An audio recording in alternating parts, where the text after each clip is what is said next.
제가 초등학생 때 있던 책인데 집에 아직도 있더라고요. 저도 굉장히 오랜만에 꺼내봤어요.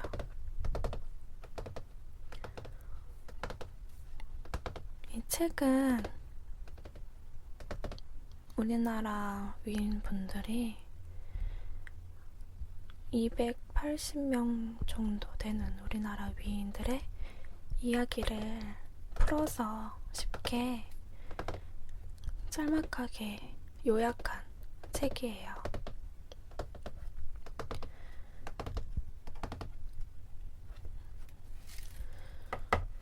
이 책이 언제 나왔냐면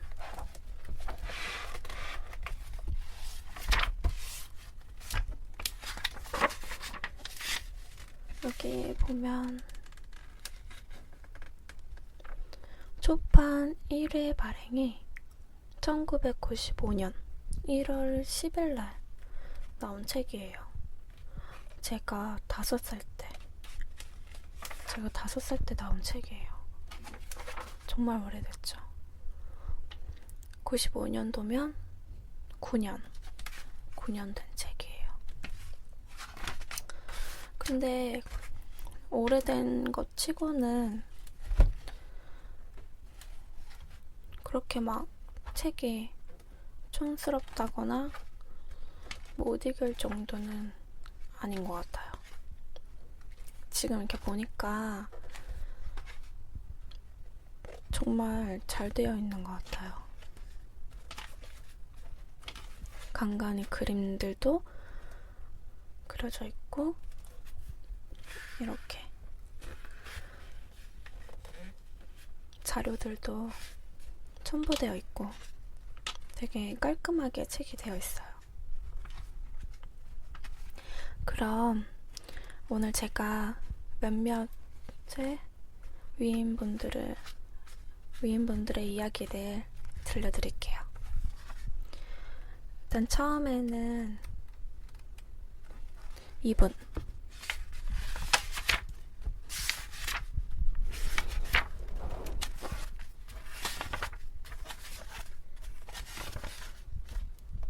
단군 할아버지, 우리나라의 건국 시조 단군의 이야기를 들려드리겠습니다. 단군은 우리나라의 건국 시조로 성공 유사에는 다음과 같이 신화가 전해진다. 아득한 옛날 하늘나라를 다스리는 환인 임금이 있었고 그에게는 여러 아들이 있었다. 그들은 모두 하늘나라에 태어난 것을 만족하게 여기고 있었다. 그러나 그중 환웅이라는 아들만은 그렇지 않았다. 그는 언제나 하늘 밑의 땅에만 관심이 있었다. 어느 날 사람들이 사는 세상에 대해 이야기를 듣고 아들 환웅은 입을 열었다. 저는 땅으로 내려가 사람들을 다스리고 싶습니다.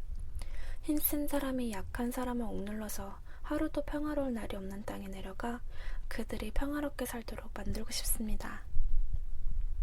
이 뜻이 정 그러하다면 내가 네게 적당한 곳을 물색해주겠다.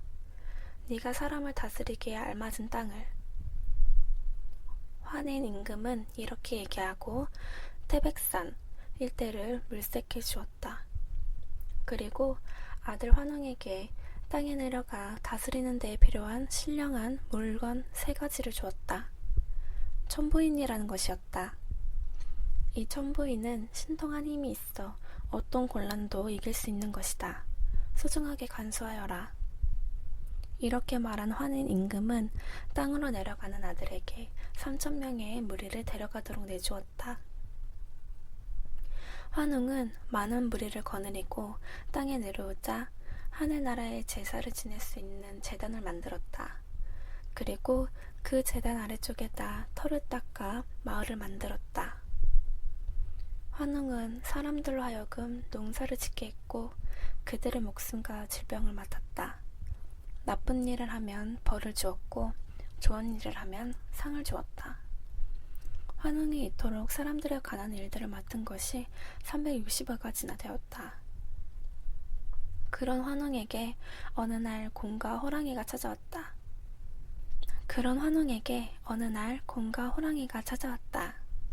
임금님, 우리도 사람이 될 수 있게 해주십시오. 곰과 호랑이가 엎드려 절을 하며 애원했다. 너희들이 정 그토록 사람들이 되고 싶다면 내가 주는 이 쑥과 마늘을 먹고 어두운 굴 속에 들어앉아 햇빛도 보지 말고 100일 동안 정성껏 기도를 해야 한다. 내 말대로 할 수 있겠느냐? 네, 분부대로 하겠습니다.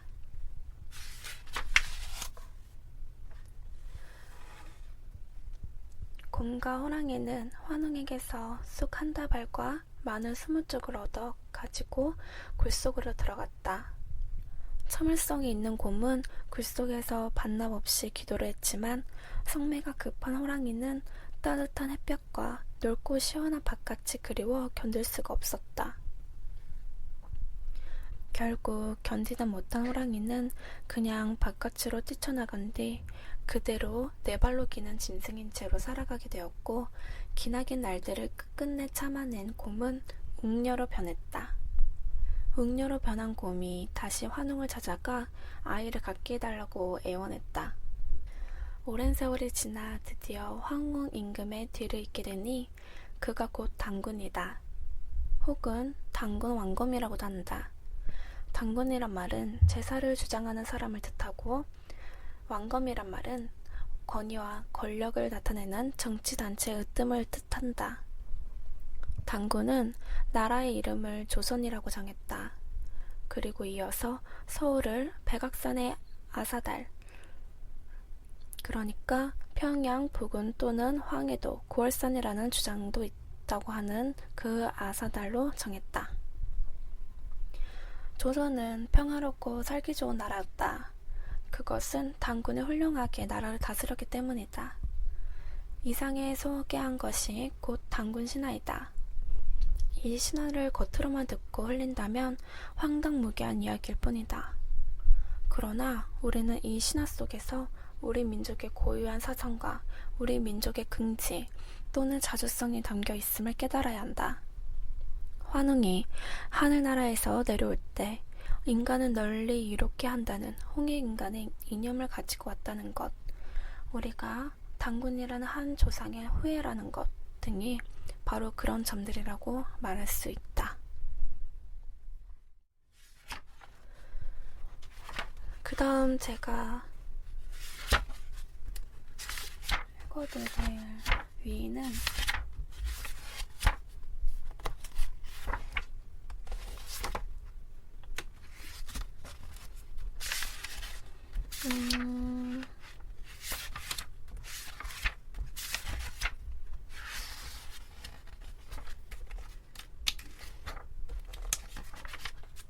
세종대왕. 우리의 한글을 창제하신 성군이시죠. 세종 1397년에 태어나셔서 1450년에 생을 마치신 세종대왕. 궁궐안은 밤의 고요 속에 포근히 쌓여 있었다. 대궐의 수많은 정각에도 이미 불이 꺼진 시각이었다. 그러나 집현전 정각에만은 아직도 불이 밝혀져 있었다. 집현전 뜰에 조용히 두 사람의 모습이 나타났다. 왕과 내간이었다. 왕이 내간에게 속삭였다. 지금까지 불을 밝히고 있는 학자가 누구인지 또 무얼 하는지 보고 오너라. 내관은 신숙주가 책을 읽고 있다고 보고했다. 그러자 왕은 그러면 언제까지 책을 읽는지 보고 오너라 라고 내관에게 분부하고 돌아와서 기다렸다. 신숙주는 새벽녘이 되어서야 잠자리에 들었다. 그때까지 잠자리에 들지 않고 책을 읽으며 기다리던 세종대왕은 신숙주에 대한 내간의 보고를 듣고는 흐뭇한 미소를 짓고 이것을 신숙주가 잠든 뒤에 덮어주어라 하며 자기가 입고 있던 겉옷을 벗어주었다. 이렇듯 자유로운 임금이 바로 우리 민족의 성군인 세종대왕이다. 세종은 태종의 셋째 아들로서 원경황후 민씨의 수생이다. 그는 어려서부터 책 읽기를 좋아하여 부왕의 사랑을 한몸에 받고 자랐다. 1408년에는 춘령군에 봉해지고 1412년에는 충녕대군에 침봉되었다. 1418년에 형인 양녕대군이 세자의 자리에서 쫓겨나자 뒤를 이어 세자로 체포되었다가 같은 해에 즉위하였다. 그는 집현전을 궁중에 설치하고 우수한 학자들에게 학문을 연구하게 하였다. 본래 학문의 조예가 깊은 세종은 과학, 농사, 기계기구와 제작, 국토의 확장 등 여러 방면에 걸쳐서 불멸의 업적을 남겼다. 이때 만들어진 것이 축구기를 비롯하여 해시계, 혼천 등의 과학기계이다. 그러나 세종대왕은 나라글이 없음을 몹시 안타까워했다. 나라글을 창제해야 하겠다고 생각한 그는 집현전 학생들에게 자신의 뜻을 밝혔다. 우리는 예로부터 찬란한 문화를 지녀온 나라였소. 그런 우리에게 나라 글자가 없다는 것은 부끄러운 일이오. 경들은 나라 글자 만들기에 심려를 기울이시오. 이날부터 세종 자신도 집현전 학사들과 함께 밤낮을 가리지 않고 연구를 하였다. 피나는 노력 끝에 드디어 자음과 모음 28글자가 만들어졌다. 때는 1443년 12월의 일이었다. 정말 제가 생각하기에 세종대왕이 없었으면 아직까지도 우리나라는 이렇게 한글을 적지 못하고, 그러니까 우리나라만의 글자도 없이 아직도 중국의 한자를 빌려서 썼을 거 아니에요. 정말 훌륭한 성군이신 것 같아요.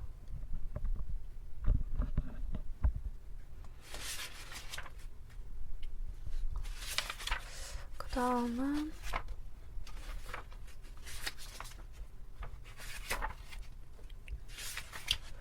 여기 위인들이 정말 많아서 정말 다 한 번씩은, 정말 최소 한 번씩은 들어봤던 위인분들이 많아서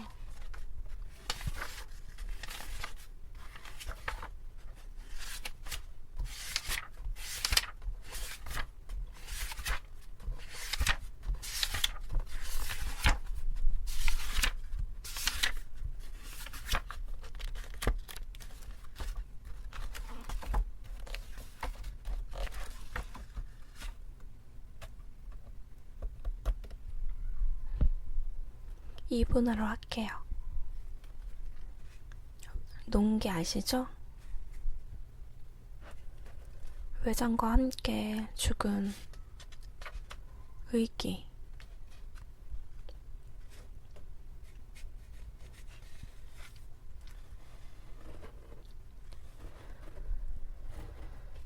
여기 농계 분에 초상화가 있는데 보이시나요? 굉장히 미인이셨어요.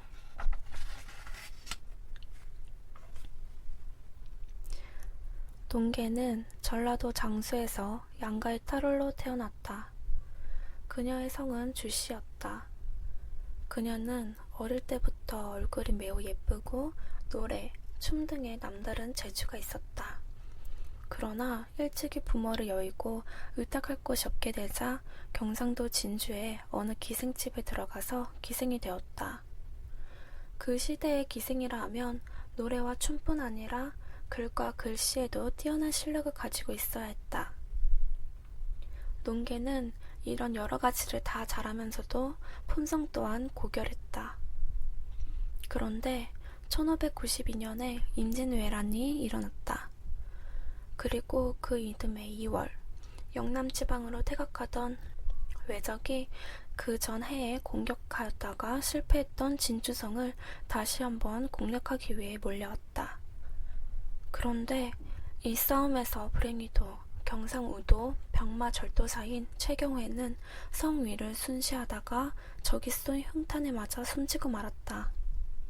농계는 최경회의 원수를 갚기 위하여 몸단장을 하고 진주성으로 갔다.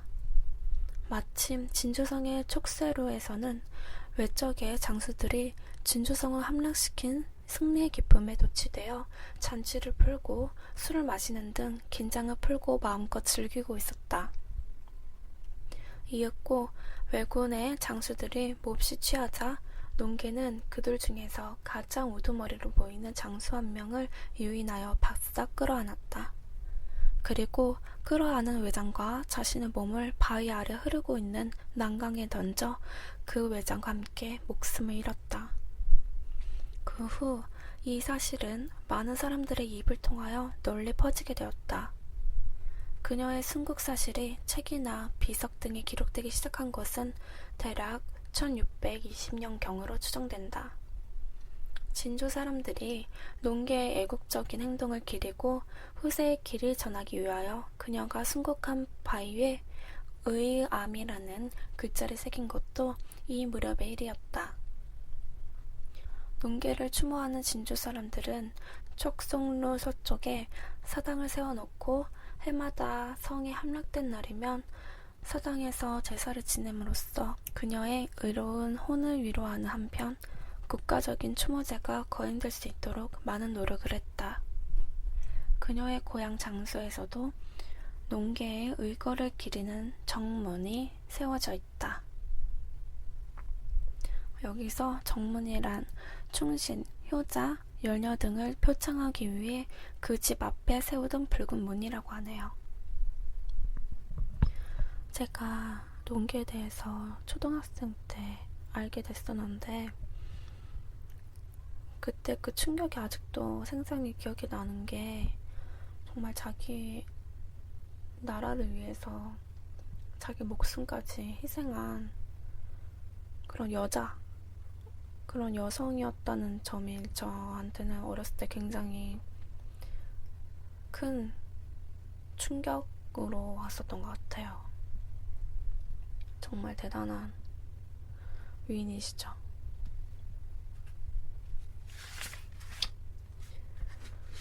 그다음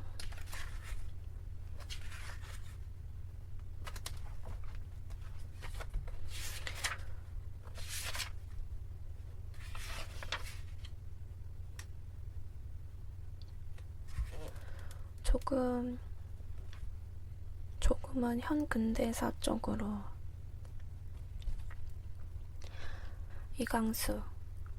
이광수는 1892년 평안북도 정주에서 태어났다. 그의 부친은 이종원은 이광수가 태어나기 전에 늙은 중한테 거울을 얻는 꿈을 꾸고는 아들이 태어나자 그의 이름을 보경이라고 지어주었다고 한다. 그의 집안은 그가 태어날 무렵까지는 꽤 잘 살았으나 갑자기 쇠퇴했다. 8살, 9살 그 무렵에 이광수는 산에 가서 나무도 하고 소를 끌고 밭에 다니는 등 고생이 많았다. 그러면서도 틈을 내어 서당에 다니며 한문을 공부했다. 그 뒤 1902년 10살 때에는 전염병이 유행하는 통에 갑자기 부모를 여의었다. 그런 후로 여기저기 친척집에 얹혀 지내다가 1903년부터는 정주군의 동학 간부에게서 후원을 받았으나 관원의 탄압이 심해지자 상경했다. 1905년에는 일본 유학을 떠나게 되었으며 먼저 메이지 학원 중학부 3학년에 편입했다. 그런데 이광수는 그 사이 일본어 학습서를 열흘 동안 다 암기했을 만큼 어학이 뛰어난 재능을 가지고 있었다. 메이지 학원 재학 중에 일본 및 서양의 새로운 문학을 접하게 된 이광수는 소년회를 조직하고 회람지 소년을 발행하는 한편 시와 평론 등도 발표하기 시작했다. 1909년에는 대한홍학학보라는 유학생 회보의 소설, 논문 등을 발표했다. 그 이듬해 메이지 학원을 졸업하고 일시 귀국한 이광수는 곧 정주로 올라가 오산학교 교사로 취임해서 학교 일은 물론이요 마을 환경을 개선하는 데에도 힘썼다. 그러나 조국이 일본의 식민지가 되자 그는 나라 잃은 슬픔을 안고 정처 없이 여행을 떠났다. 1915년에는 다시 일본으로 건너가 도쿄의 와세다 대학 고등예과에 입학하고 유명한 장편소설, 무정을 비롯한 많은 소설과 시를 발표하기 시작했다. 특히 소설에 있어 우리나라에서 서양식으로 쓰기 시작한 것은 이광수가 처음이었다.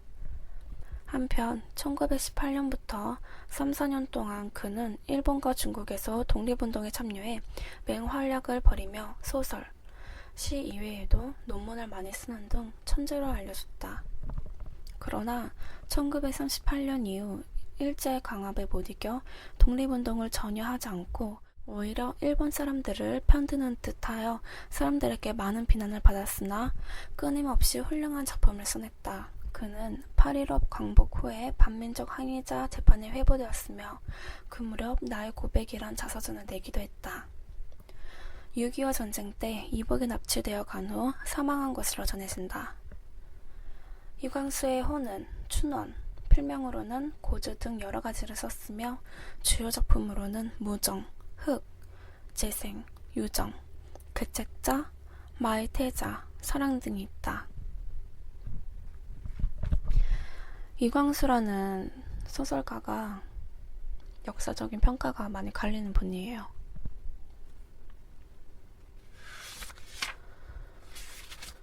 그 다음 마지막으로 마지막은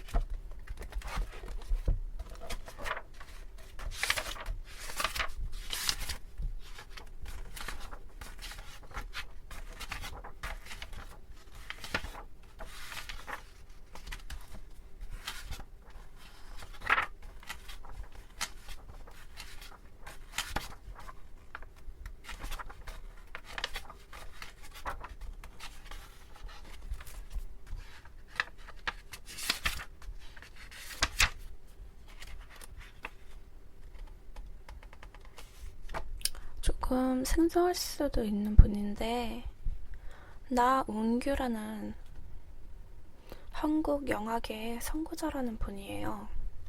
저도 지금 처음 보는데 한번 읽어보도록 하겠습니다. 나운규는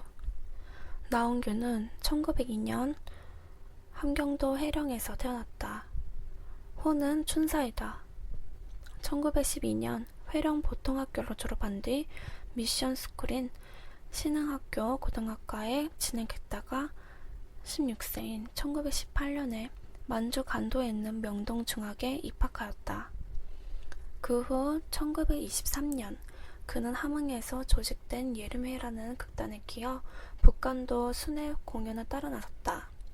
그러나 몇 달 안 가서 그 극단은 재정 문제로 해산되고 나운규는 다시 서울에서 몇 달간 학교를 다닌 뒤 부산으로 내려갔다. 당시 부산에는 조선 키네마 주식회사라고 하는 큰 영화사가 있었는데 예림회에 있던 몇몇 사람들이 그 회사에 들어가 있었던 것이었다. 그 회사에 연구생으로 들어간 그가 최초로 맡은 역은 운영전이라는 영화의 단역인 가마꾼으로 출연한 것이다. 해가 바뀐 1925년 23세 나운규는 서울로 올라와 심청전의 신봉사 역할을 맡아 연기력을 인정받았다. 그 다음에 이광수 원작의 개척자나 장한몽 같은 영화에서는 신통한 역할을 맡지 못했다. 그의 못생긴 용모 때문이었을 것이다. 그러나 1926년 일본인이 설립한 조선 키네마의 프로덕션의 첫 작품에 출연한 나운규는 연기파로 주목받게 되었고 조선 키네마 프로덕션은 두 번째 작품으로 나운규 자신의 각본, 감독, 주연으로 아리랑을 제작하게 되었다. 개봉관인 당성사는 연이엘 아리랑을 보려고 관객들이 터져나갈 것 같이 만원이 되었으며 나운규는 하루아침에 위대한 작가, 명감독, 명배우가 되었다. 나은규는 계속해서 풍운아, 들쥐, 금붕어 등의 영화를 제작했다. 그는 당시 그야말로 우리나라 영화계의 제1인자였다. 1927년 25살의 나은규는 나은규 프로덕션을 설립하고 1929년까지 2년 동안 자리거라, 옥녀, 사랑을 찾아서, 벙어리 삼룡 등의 영화를 직접 각본도 쓰고 감독 겸 주연을 맡아 제작했다. 그러나 1929년 27살 때 나은규 프로덕션을 해체하지 않으면 안 되었다. 계속되는 방종한 생활로 돈을 마구 썼으며 후원자도 얻지 못한 것이 그 프로덕션을 해체하게 된 원인이었다. 그 뒤로 나은규는 인자 없는 나룻배, 무화과, 강 건너 마을 등 문명 비판, 사회 비판 등 부정정신을 나타낸 영화를 만들어냈다. 1936년 그는 아리랑 제3편을 발성 영화로 제작하고 이태준의 오목녀를 영화화하여 성공하였다. 그러나 오랫동안 무리한 탓에 지병인 폐결핵이 악화되어 1937년 8월 9일 35세의 아까운 나이로 눈을 감았다. 어떻게 보면 우리나라 지금의 영화계를 만드는 데까지 최초의 발을 들여놓았던 영화계의 선구자였던 셈이네요.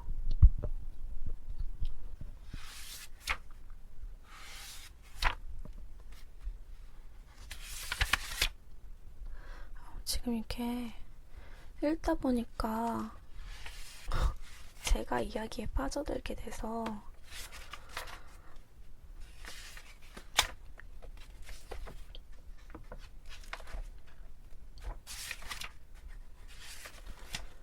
아니면 지금 제 얘기를 듣다가 주무시는 분들도 꽤 되실 것 같아요.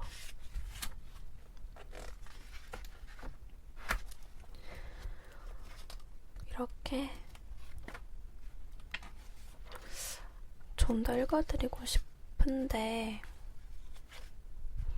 아무래도 영상이 너무 길어지면 좀 지루해질 수도 있고, 또 제가 이 동영상을 올릴 때 시간이 너무 오래 걸려서 인코딩 할 때 시간이 정말 많이 걸리더라고요. 제가 아직 미흡해서 일지도 모르겠지만, 그래서 오늘은 여기까지. 제가 간간히 책 넘기는 소리를 들려드리려고 했는데 어떻게 잘 들렸을지 모르겠어요.